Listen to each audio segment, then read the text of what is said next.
Hello student, આ video લેક્ચર્સમાં હું તમને ચેપ્ટર નંબર 2માં જાવાસ્ક્રિપ્ટનો એક પ્રોગ્રામ આપેલો છે આકૃતિ 2.15માં. બરાબર, એ નાનકડો પ્રોગ્રામ હું તમને જાવાસ્ક્રિપ્ટનો ઉપયોગ કરી અહીંયા બતાવીશ. બરાબર, તમારી બુક્સમાં આપેલો જ છે આકૃતિ 2.15. ફર્સ્ટ ઓફ ઓલ આપણે just second just a minute.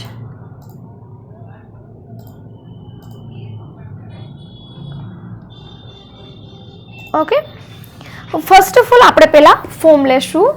Insert form field. Okay, whole totally define form. Insert form, define form. તમારી બુક્સમાં આપેલી હોલ ડિટેલ્સ છે એ જ પ્રમાણે હું તમને ફોર્મ બનાવતા શીખવાડું છું.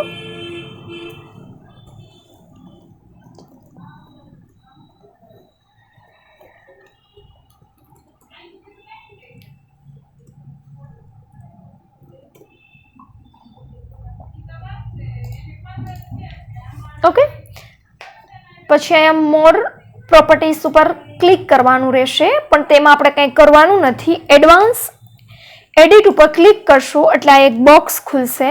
બરાબર, એમાંથી તમારે જાવાસ્ક્રિપ્ટ સિલેક્ટ કરવાની રહેશે. બરાબર, બધી હોલ ડિટેલ્સ હું તમારી બુક્સમાં જે રીતે આપેલી છે એ જ રીતે તમને સમજાવું છું.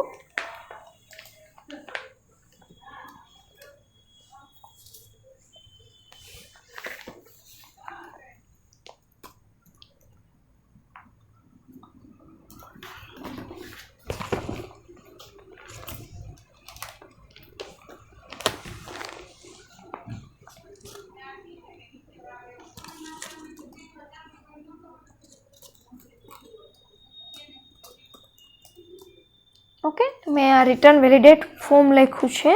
પછી ઓકે ઉપર હું ક્લિક કરી દઈશ.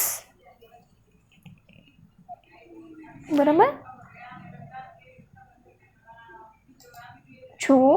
બરાબર, જાવાસ્ક્રિપ્ટમાં મેં ઓન સબમિટ ઉપર ક્લિક કર્યું છે. ક્લિયર? ઓકે, ઓકે ઉપર ક્લિક કરશું એટલે આપણે ફોર્મ અહીંયા આવી જશે.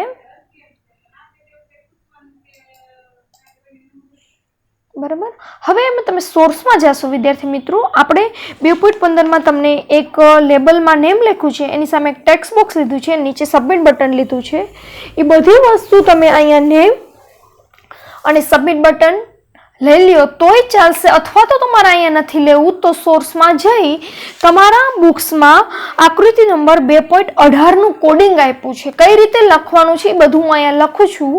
બરાબર છે, તમારે ખાલી કોડ લખવાનો છે. ટાઇટલ પછી અહીંયા સ્ક્રિપ્ટથી ટાઇટલ તમારે આપવું હોય તો તમે આપી શકો છો. My form. બરાબર, ટાઇટલ પછી હું સ્ક્રિપ્ટ ટેગ ચાલુ કરીશ.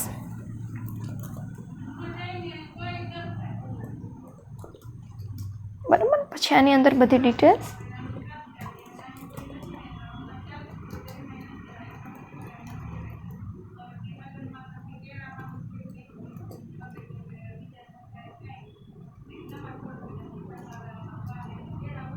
ઓકે,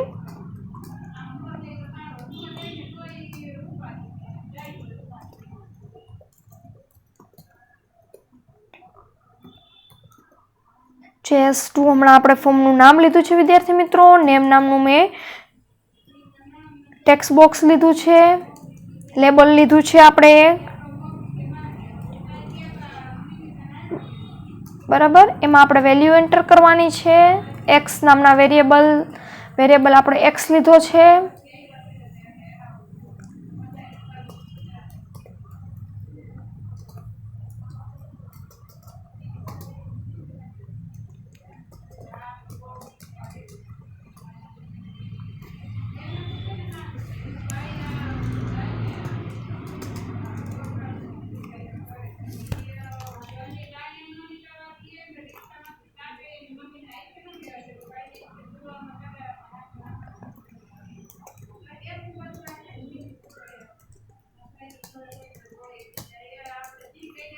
હું એલર્ટ મેસેજ પાસ કરું છું વિદ્યાર્થી મિત્રો કે જો હું બોક્સમાં કંઈ પણ ખાલી રાખીશ તો મને કહેશે પ્લીઝ એન્ટર ધ નેમ. તમે કોઈ પણ મેસેજ પ્રિન્ટ કરાવી શકો છો.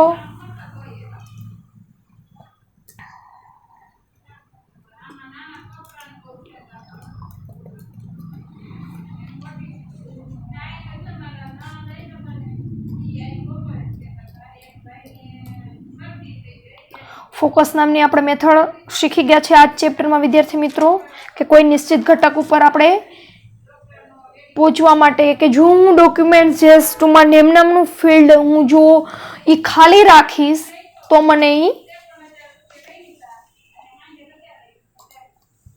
એ મેસેજ આપશે અને ઓટોમેટિકલી આપણું કર્સર એ બોક્સમાં જતું રહેશે.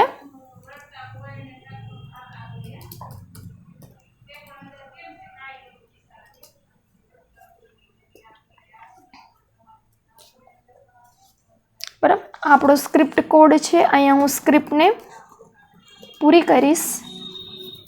બરાબર, હવે કે તમે અહીંયા ડિઝાઇનિંગમાં નેમ અને લેબલ મારે એડ કરવું હોય તો અહીંથી ઇન્સર્ટ મેનુમાં જઈ ફોર્મમાં જઈ હું એક લેબલ એડ કરી દઈશ.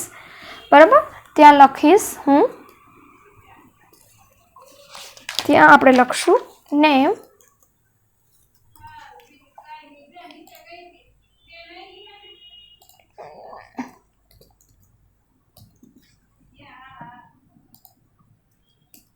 બરાબર. એની સામે આપણે ટેક્સ્ટ બોક્સ લેશું ખાલી કેમ કે આપણે એમાં નેમ એન્ટર કરવાનું રહેશે.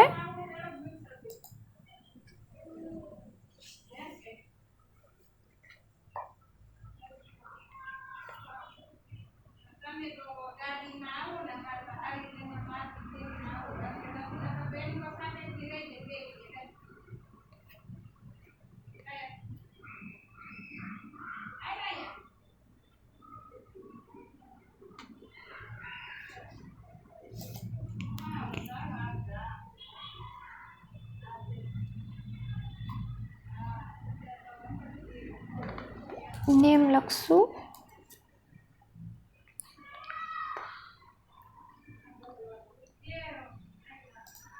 ઓકે, નીચે આપણે સબમિટ બટન લેશું. અગર આ પ્રોસેસ આપણે નથી કરવી તો તમે આ બધું કોડિંગ પણ લખી શકો છો.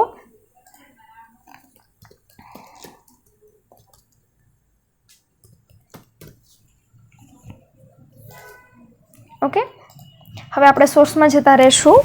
સ્ક્રિપ્ટ સુધીનું આપણે કન્ટિન્યુ જોશું. એના પછી જે કોડિંગમાં આપેલું છે એ વન બાય વન એક એક લાઈન ચેક કરતા જશું.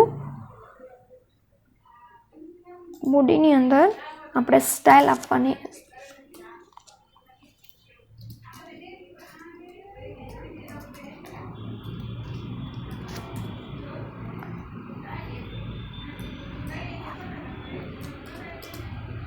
એની સાઈઝ આપેલી છે પિક્સેલમાં.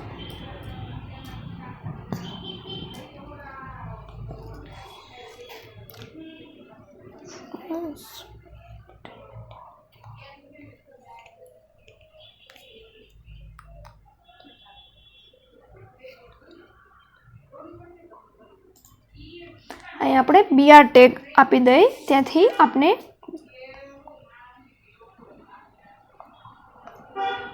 થોડી જગ્યા જોતી હોય તો આપને બ્રેક મળી રહે.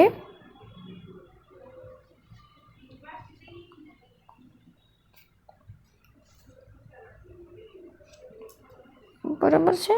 પછી આપણે લેબલ એડ કરશું.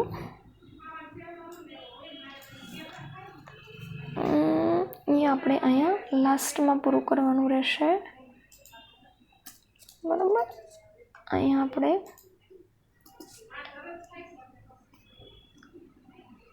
Label name. બરાબર,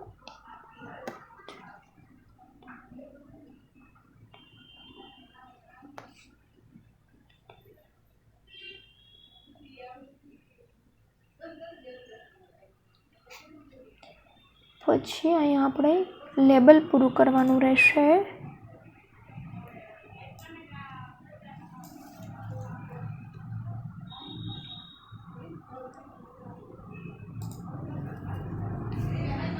બરાબર,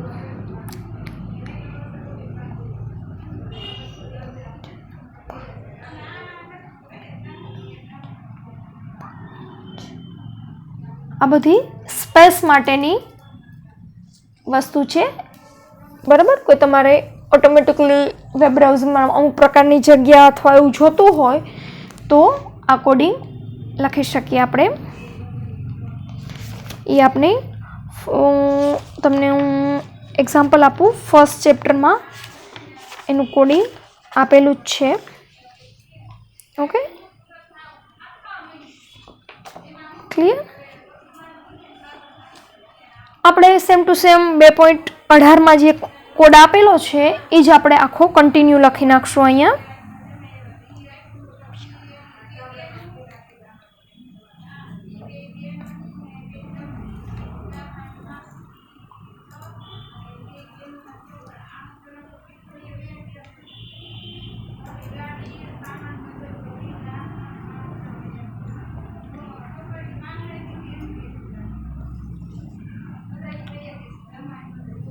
બરાબર.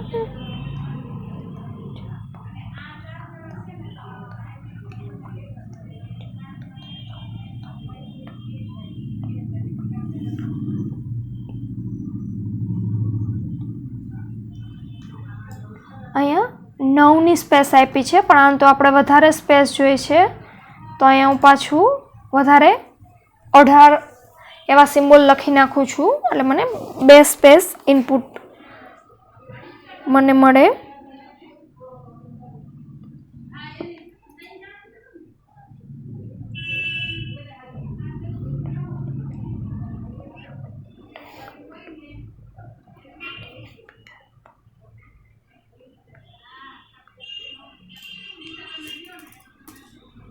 ઓકે, ફોર્મ પૂરું, બોડી પૂરી, HTML પણ પૂરું. આ રીતે આપણે કોડ લખી નાખ્યો છે, બરાબર. હવે આપણે ફાઇલને સેવ કરી લેશું.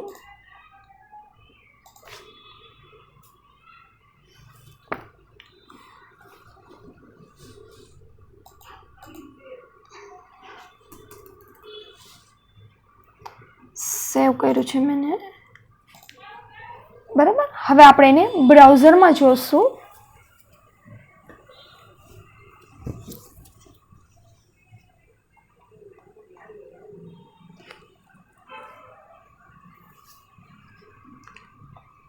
ઓકે, હું અહીંયા સબમિટ ઉપર ક્લિક કરીશ.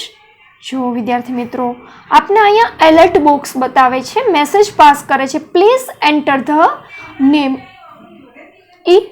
એવું કહેવા માંગે છે કે તમે આ બોક્સ ખાલી છોડી શકો નહીં, પહેલા નેમ અહીંયા એન્ટર કરો. ઓકે, જો હું અહીંયા નેમ એન્ટર કરી દઈશ, બરાબર, તો એ અહીંયા આગળ સબમિટ થઈ જશે. ક્લિયર. પણ એ આપણે એલર્ટ મેસેજ ક્યારે વિદ્યાર્થી મિત્રો પાસ કરશે? તો કે જ્યારે એ બોક્સને હું ખાલી છોડીશ ત્યારે.